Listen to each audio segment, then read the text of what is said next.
Alright, let's see if we can get on video here. We've been using the flap disc and the wire wheel and Windex and oil. Actually, I just oiled it and gave it a wipe.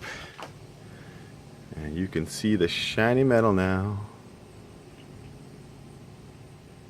A ton of rust dust flying off of it. So I hit it everywhere until that was stopping.